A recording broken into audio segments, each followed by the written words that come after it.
help you, miss?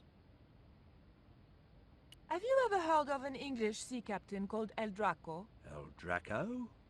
Not a very English name. I think that's what the Spanish would have called him. It was about the time of the conquistadors. 16th century. Oh, I know.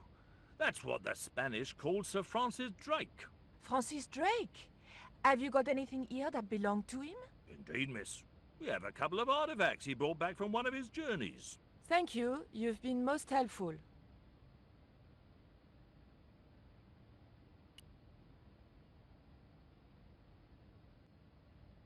The cabinet was locked.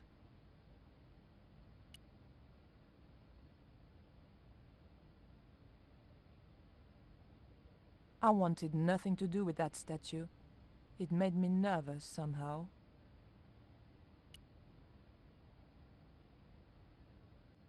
There was nothing I wanted to do with the statue except find out where he bought his hat. Très chic. It was a small, flat square of polished obsidian. Nothing like the one I was looking for. According to the caption, this was the scrying mirror given to Dr. John Dee by Sir Francis Drake.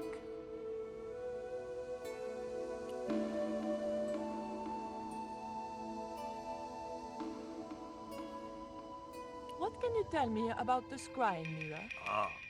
That belonged to the alchemist and part-time Elizabethan spy, Dr. John Dee. It was brought back from the New World by Sir Francis Drake and presented to him. It's Mayan, you know.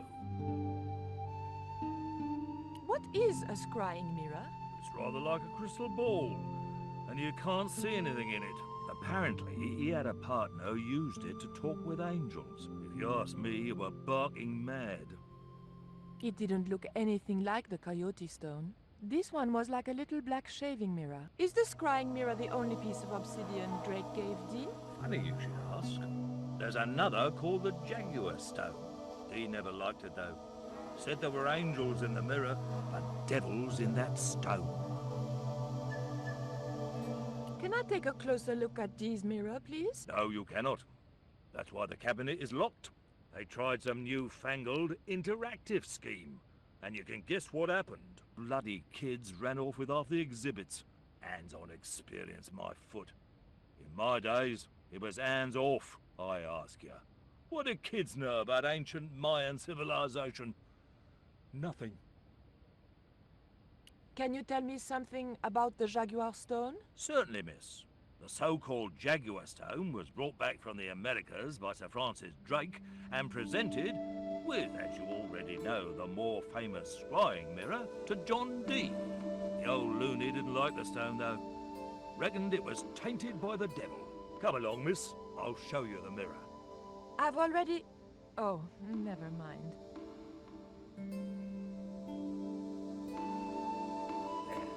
John Dee's famous scrying mirror, given to him by Francis Drake. Do you know if this mirror has any relevance to Tezcatlipoca? Who? Tizletlik... I can't even say it. Ah, there's someone here who'll be able to help you better than me.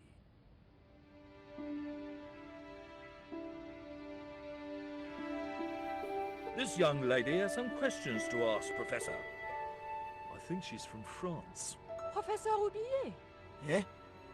What? You two know each other, do you? Excuse me, the telephone.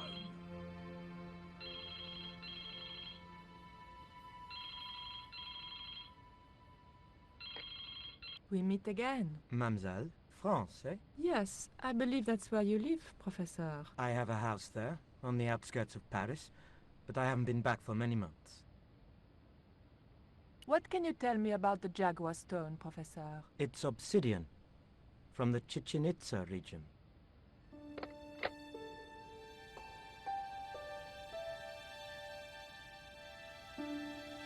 Professor Roubillier, your taxi's here. If you'll excuse me, I have some urgent business to attend to at the docks.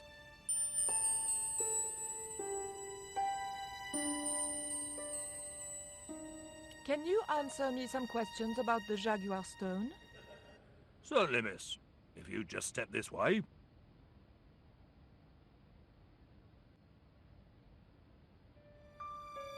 It's gone. Some sods half-inched it. Half-inched? Stolen it, miss. Never mind. The silent alarm will have been tripped. I'm afraid nobody can leave until our crack security team gets here. How long will that take? Could be a while. I think it's their tea break. The thief could be miles away by then. Don't you worry about that, miss. Just don't try to leave. It was too much of a coincidence that Oublier showed up and the stone promptly disappeared. I didn't have time for their crack security team to finish their tea. I had to get after him.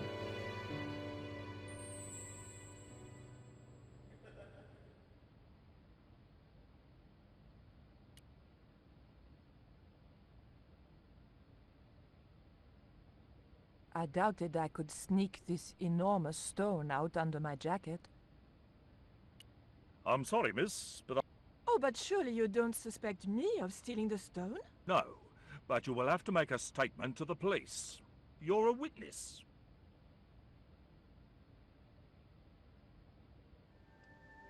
I didn't need to make a call.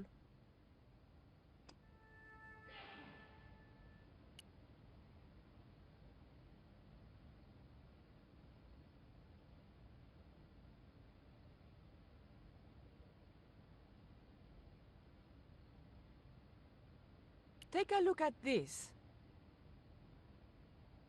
What are you doing with that? Just looking. What was it used for? It's a sacrificial dagger, and I'd feel a lot happier if you put it down.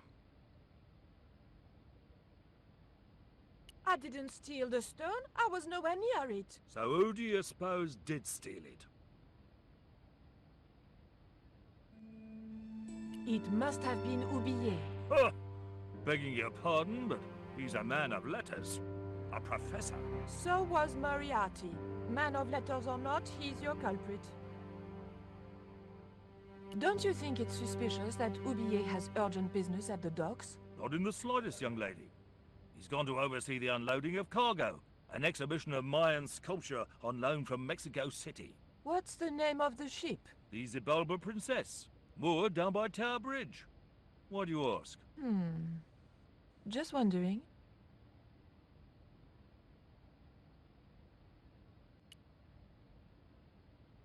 Look at this. The thief left this key in the cabinet. Oh dear. Oh dear, oh dear, oh dear. That makes the theft an inside job, right? Oh dear. In other words, the thief was Professor Oublier. Well, let's leave that for the police to decide, shall we? I better phone them right away.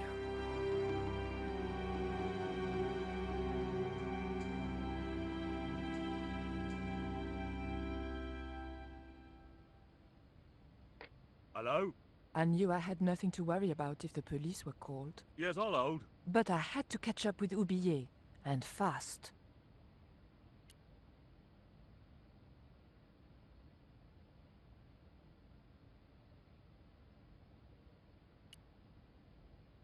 The doors were securely locked.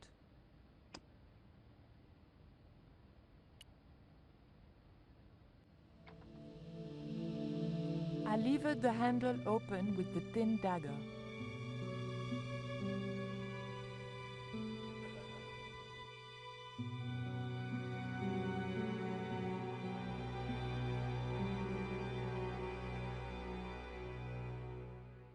The room had been decorated to resemble the interior of a sailing ship. It was disturbingly effective.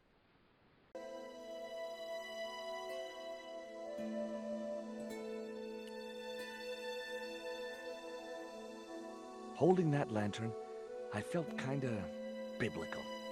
Like Jesus or Florence Nightingale.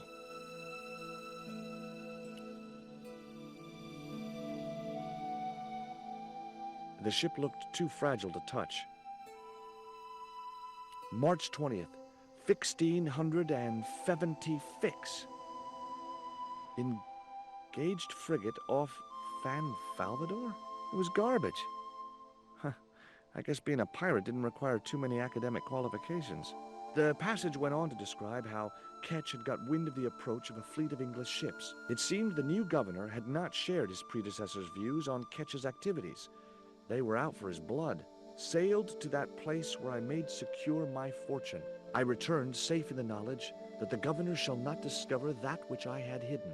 For is it not writ that 'tis easier for a camel to pass through the eye of a needle?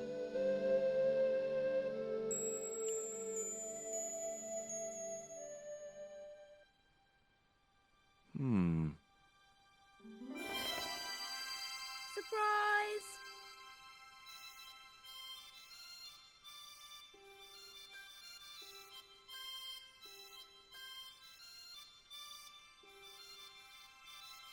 What the? Who are you? I'm Emily. What were you doing in there, Emily? Hiding. What are you doing here? Grown-up stuff. Grown-ups? I'm never gonna grow up, I'm not. You shouldn't be here. What's your name? I'm George. Pleased to meet you, Jaws. George. Jaws, Jeez. make your mind up. What can you tell me about Captain Ketch? That's him on the wall, in the picture. Yeah? Boy, that's interesting. He was a sailor captain. This is his house. Why don't you go play with Rio? I'm not allowed. How come? Because Aunt Frost says I'm not allowed out of the house. That's why, Mr. Nosy Beak. Too bad. Why don't you ask your other aunt if you can play with Rio? Aunt Mina's cuckoo. Aunt Frost says so. She says when the Lord handed out common sense, Aunt Mina was off getting double portions of chin. That Rio's a smart kid. He helped me outwit Bronson. Rio is clever. He can spit ever so far.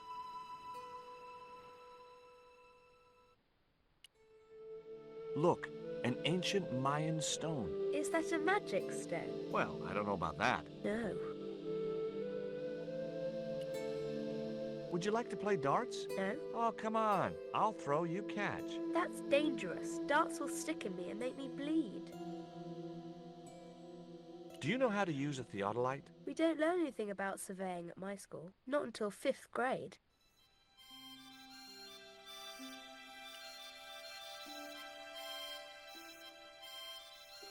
Okay. I've had my hands on an historical document. Now what?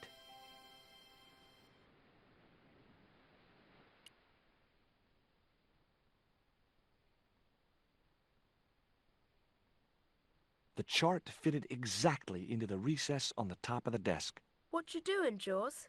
I'm putting this old map on the desk What you doing that for, Jaws? because it was obviously intended to fit in this recessed area. How'd you work that out? It's obvious.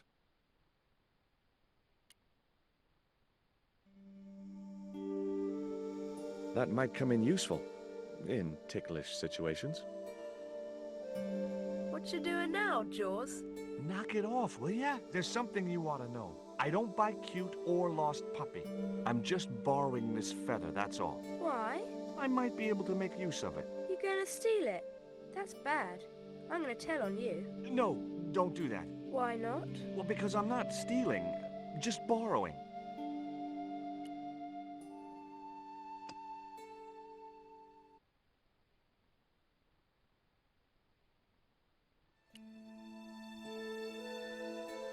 What you doing now? Grown-up stuff. I doubt that. I've put the feather back. Are you Don't you want to steal it anymore? For the last time, I didn't steal. That's your word against mine, and I'm the one with the dimples.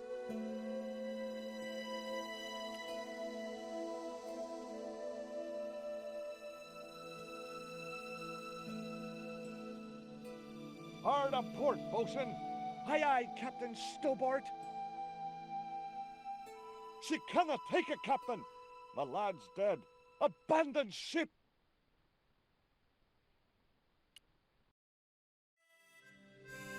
Captain Frederick Ketch, 1570. Around his neck was a cross. Maybe he was a part-time pirate. The portrait might have made a nice souvenir, but it was too large to carry.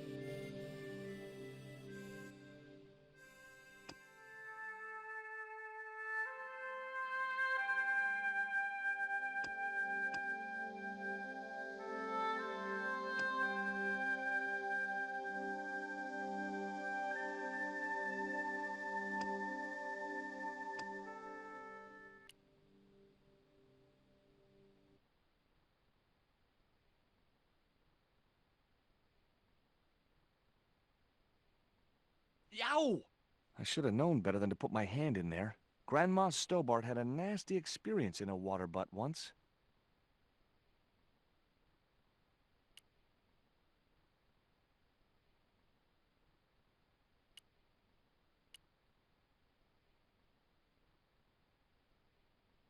Why don't you run along and play? Aunt Mina told me, stay out of mischief.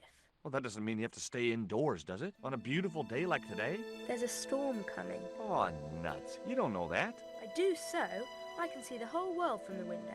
Yeah, well, like I said, I'm busy. That cross you're wearing, Emily, It's my lucky Jesus cross.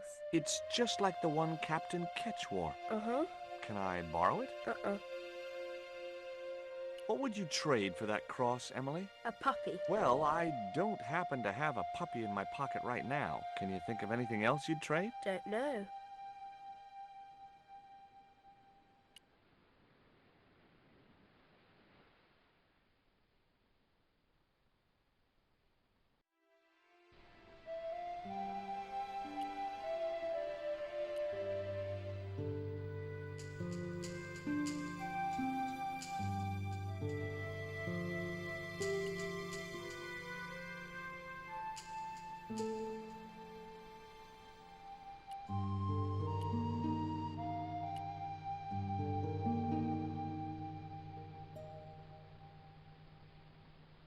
What do you give to a small, irritating girl who asks about everything? Try a conch. Delicate colors, interesting shape, and when you put it to your ear, you can hear the sea. Yeah, why's that? Usually because you're standing next to it. Cool. Have you got one? Yeah, but I promised it to my sister. She well vexed with me. Why is your sister mad with you? Well, last night when I got home with our supper, she went wild. Rio, she said, how come all you ever catch is puffer fish? A sicker puffer fish. What I want is tiger fish. So don't bother come back home till you catch one, boy. I don't see how I'm gonna catch no tiger fish. All I have is a fishing pole and a worm. What do you need to catch a tiger fish? One of them real fancy flies like the rich fishermen use.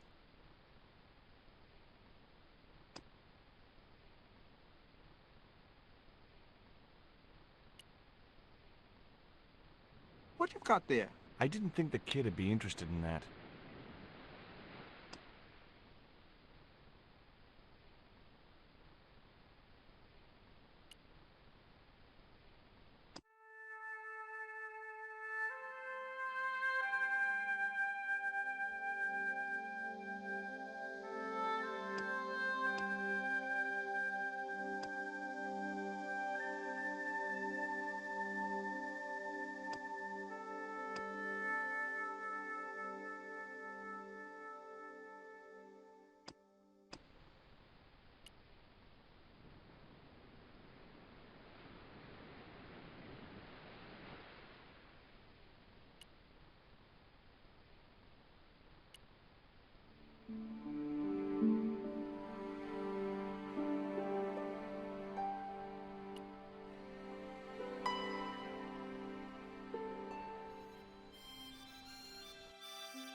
The cat made short work of the feather, tearing it into a blizzard of small pieces.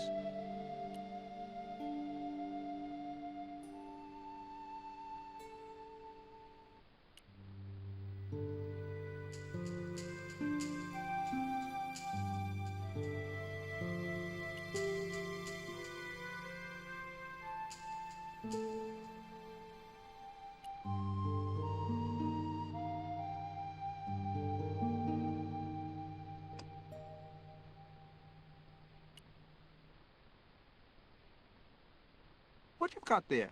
Hey, this is just what you need to make a fly. Thanks. Let's hope them tiger fish hungry. A deal's a deal. Here's a conch.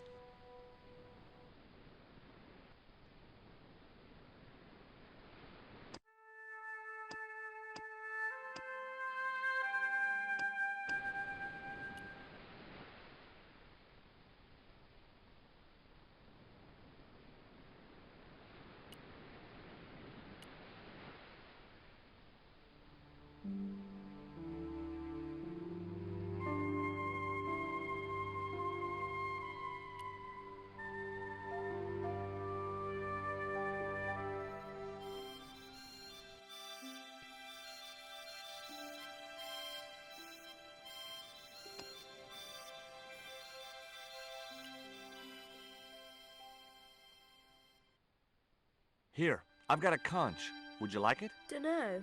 Aunt Frost told me never to take presents from strange men. I'm not a strange man. Then why are you called Jaws, Jaws? That's a stupid name. I'm not called... Look, conch, pretty. Swap for the cross, yes or no? Right, this thing's going out the window. Okay, we'll do swapsies.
The lantern fitted so precisely in the inkwell, it could only be deliberate.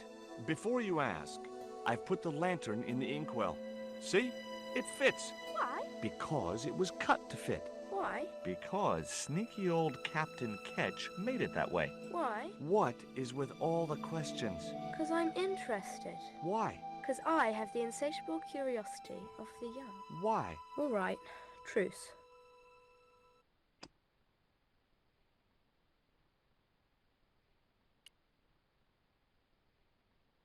Ketch's cross slipped snugly into the penholder.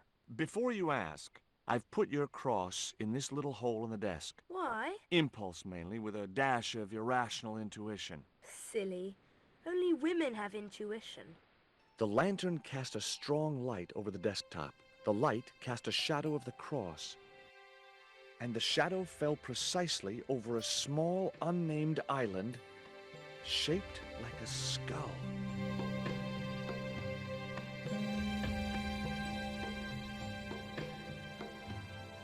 That must be it. Ketch's Treasure Island. Uh-oh. That's Zombie Island. It's a bad place. No kidding? Well, bad place or not, that's my next port of call. Can I come too? The hell you can. I never get to leave the house. That looked like that's where it was supposed to be, so I left it there.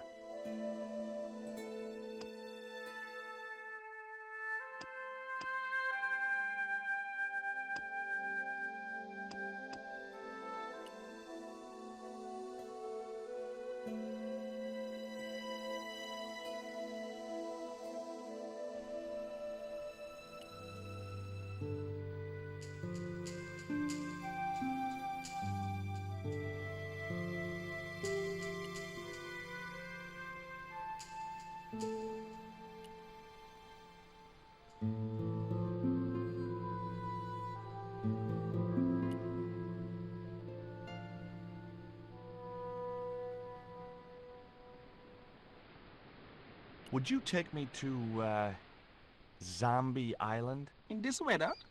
You madman. The rain will keep the zombies indoors. Just say I did meet a zombie. What would you do? There ain't no zombies on Zombie Island. At least, not anymore. It's uninhabited. Good. What do you mean, not anymore? You still want to go? I guess. Well, I ain't had no luck with them tiger fish. And with the mood my sister is in, I'll be safer with the zombies.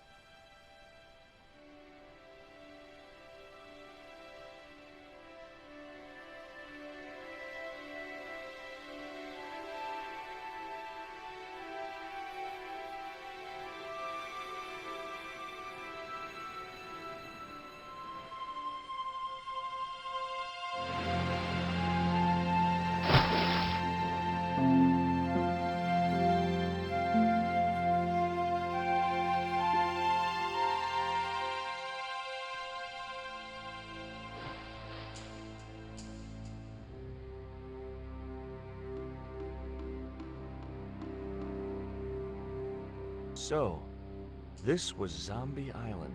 Somehow I'd been expecting something more sinister. Come on, Rio. Let's find that treasure. No, thanks. I'm staying right here. Oh, come on. You said yourself there's no zombies left.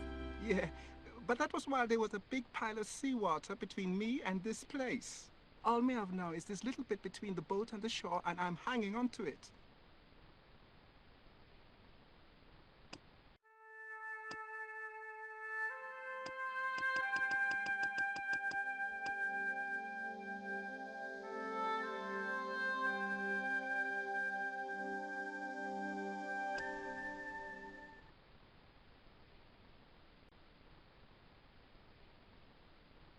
That Emily sure asks a lot of questions. Rest man, this whole Emily business just isn't funny. Look, we're obviously at cross purposes here. I'm talking about Emily Ketch. Yeah, and so am I. She was my friend. Her aunts hated it, but we did move together, you know. She used to be real keen at hide and seek. It could take hours to find her. One time, the last time, it took days. She must have shouted and screamed herself hoarse, but there was nobody to hear her. Where'd she hidden herself? Captain Ketch's old sea chest. The only way to open it was from the outside. Suddenly, I didn't feel so good. We never exchanged another word about Emily Ketch.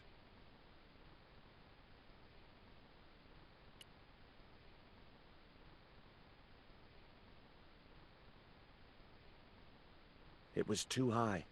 I couldn't get up there.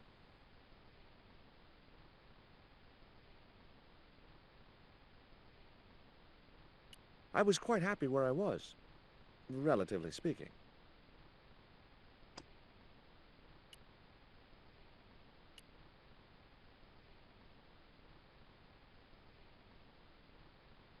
Could I borrow your net? Yeah, man, no problem.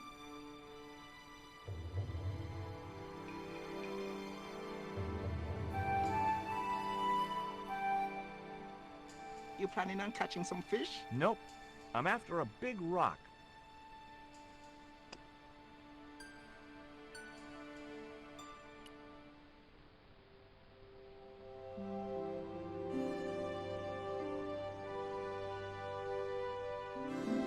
Well, here I go. Wish me luck, Rio. Good luck, George. Watch out for the Walking Dead.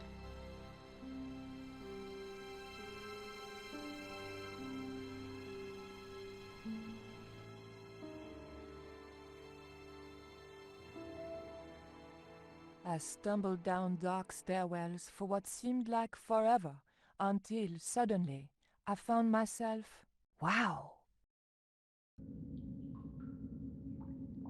in an abandoned London Underground station. This place must have been closed down decades ago.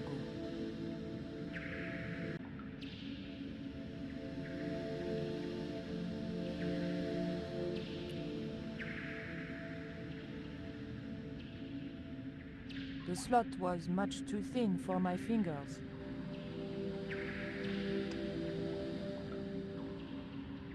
The blade was too thick for the narrow slot. The cup was empty.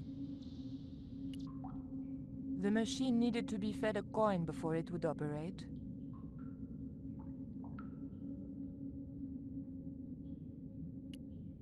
The tray was empty. The cup was empty. The machine looked like it had sold its last ticket a long time ago.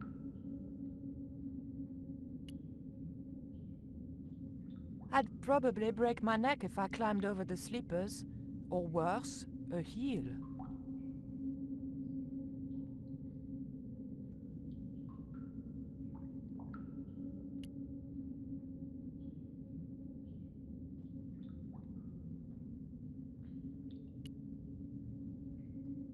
The machine wasn't about to weigh me for nothing.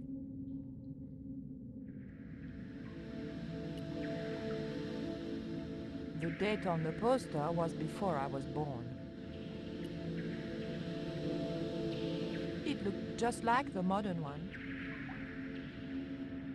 A latch lock stopped me getting into the cupboard.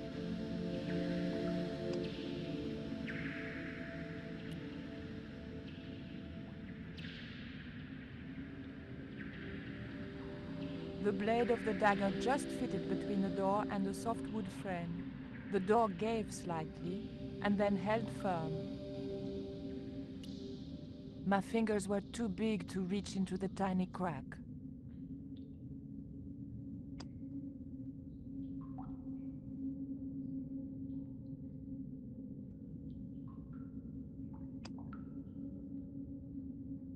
The blade of the dagger was too thick to get into the narrow crack.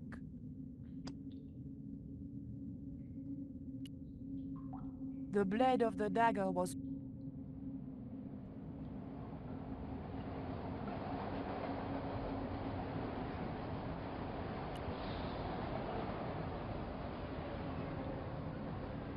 A warning sign saying high voltage convinced me to leave the lights alone.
There was nothing very useful in my bag, just a single hair clip.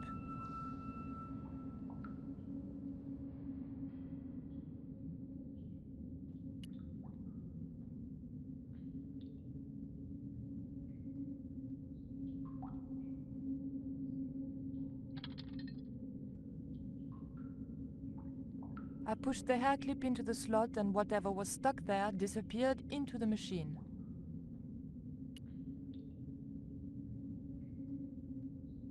I pulled out an old English penny.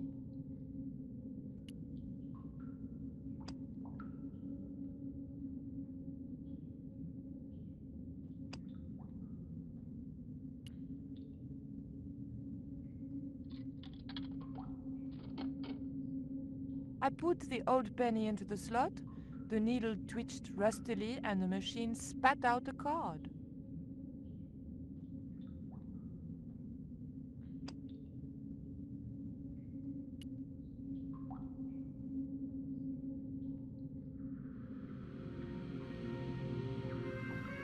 I remembered my student days when I regularly forgot my house keys. A wiggle with the thick card between the frame and the lock, and the latch lifted.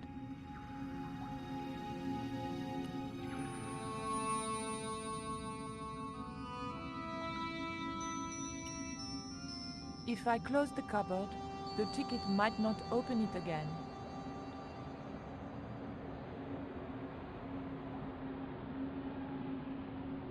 The train was my ride out of there.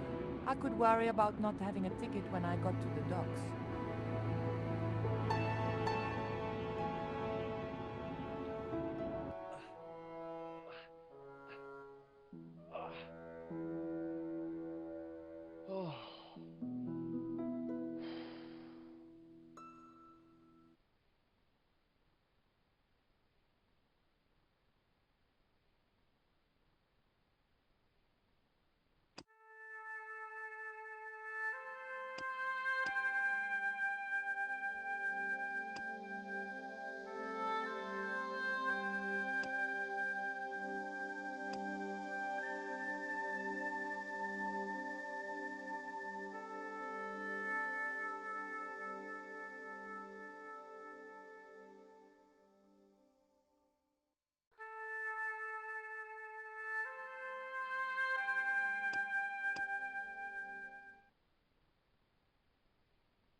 Nothing, I mean nothing, would possess me to step into that swamp.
If I jumped, I could just about reach the branch.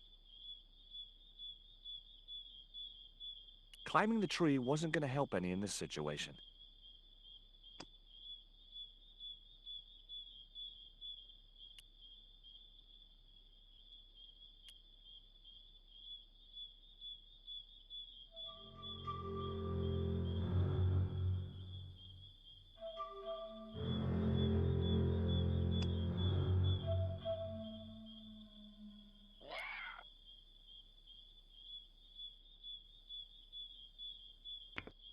The boar's expression said, "Forget it, Stobbart."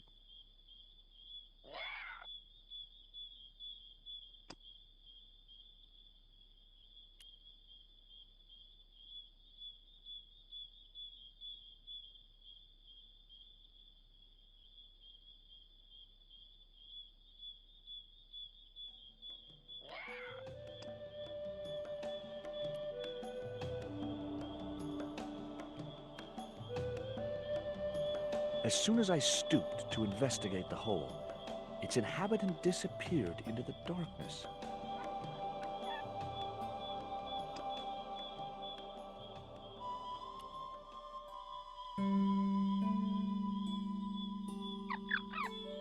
The end of the reed had been neatly bitten off.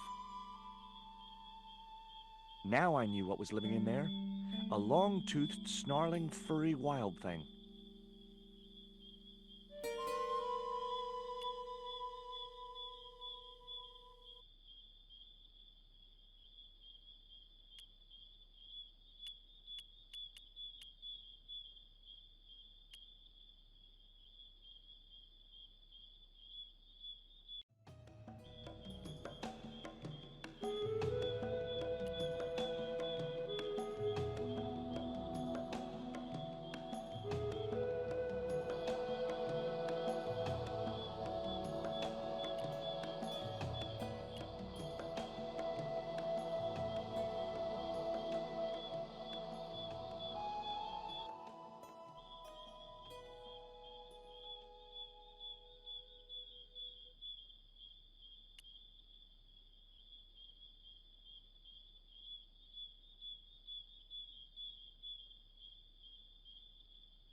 Hold on.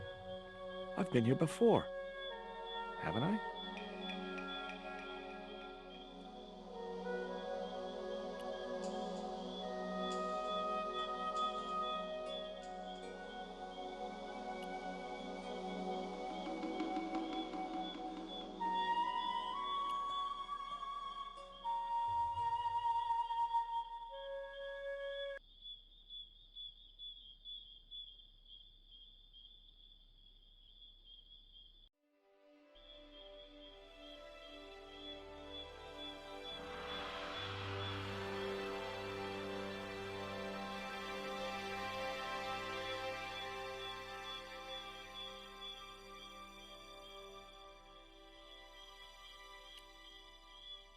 Joining the dots would make an equilateral triangle.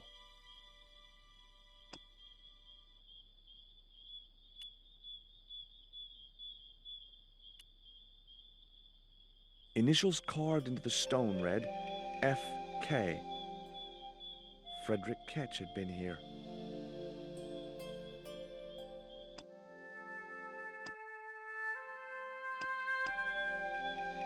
Joining the dots would make an equilateral triangle.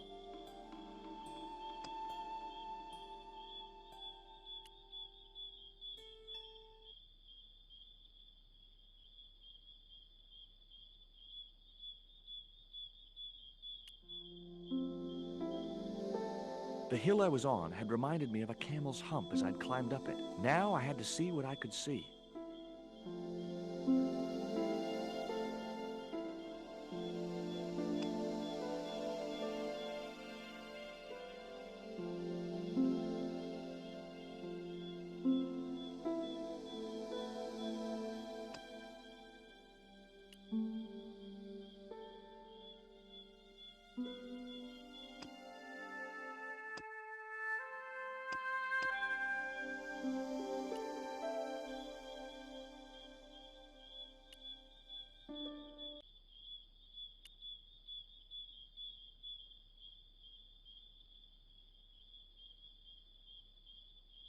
The dart fitted snugly into the reed. Great. I was tooled up and dangerous.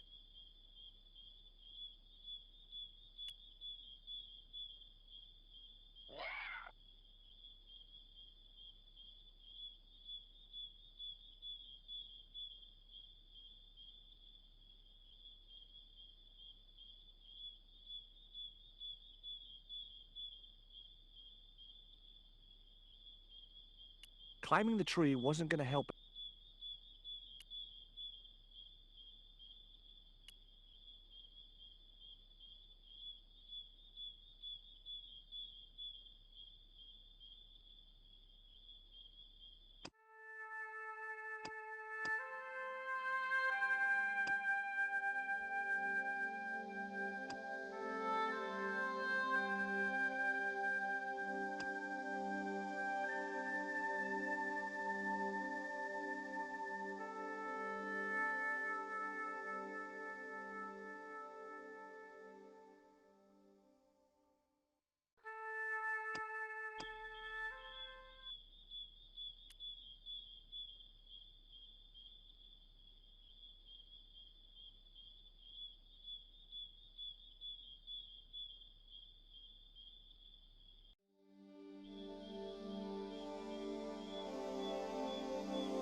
The creeper just came away from the rock as I pulled it.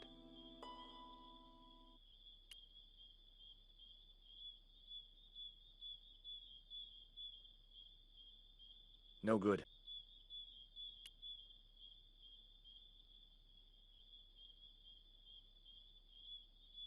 Great.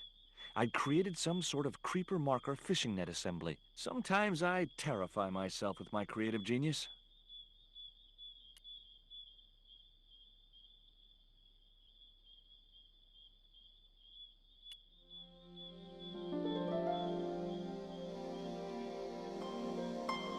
I'd successfully got the marker into a position near the top of the needle simply by using the kind of lateral thinking that can get you institutionalized.